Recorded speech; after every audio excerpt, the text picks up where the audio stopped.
day, everybody.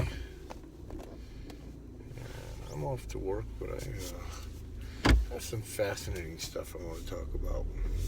Everybody likes to bring up the economy in presidential years, especially, and how either the big bad Republicans or the big bad Democrats are ruining or helping the economy. And I did a little bit of research. Now, it's fascinating to me because during the times of economic, in the left side at least, prosperity for America, the Clinton years, Clinton was president for 8 years, and for 6 of those years, the Republicans had the House and Senate. Now, everyone likes to say Clinton left the country in a great economic position. Even though those facts have been debunked, let's go with that. Clinton left the country in a great economic position, and the Republicans had the House and Senate his last 6 years in office.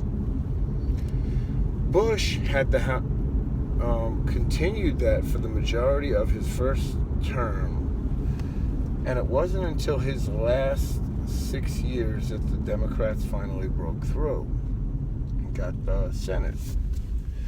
Obama, all the way through his first 2 years, the Democrats had the House and Senate, and that's when his most damaging policies were passed. When the Republicans had the House and Senate, all of a sudden the economy started to improve. Also under Obama. This is according to leftist logic. I don't personally believe the economy is any better now than it was 30 years ago, but you can spin numbers however you want. So what that tells me is when the Republicans have the House and Senate, regardless of who the president is, we do better economically.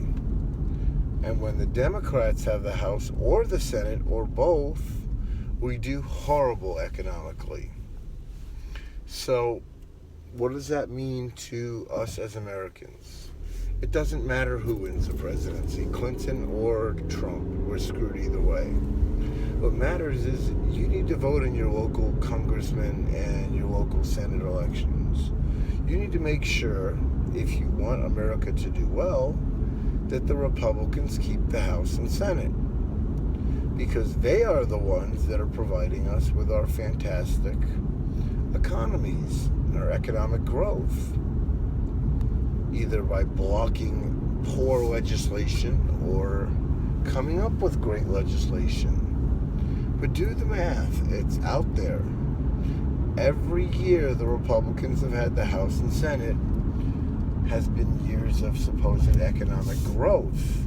Every year the Democrats have had both has been years of economic decline. And every years where it's split has been years of absolutely nothing occurring at all. So you do that math, and I'll leave you to your vices. But I find that interesting. So regardless whether Trump or Clinton in that rigged election win, I think it's fascinating to note that you need to vote. I mean, if you want to go by leftist logic, they should be voting for Republican senators and congressmen and representatives, because that's how you're going to keep this economy going. Well, it's assuming the economy is important to you. I know to liberals, feelings and, big scary guns and all that stuff are much more important than facts and money, because it's all rich people's fault, right? So let's go with the premise that the economy is doing good now, even though it's not. And if we go on that premise, you need to vote Republican for the House and Senate. And that's all there is to it.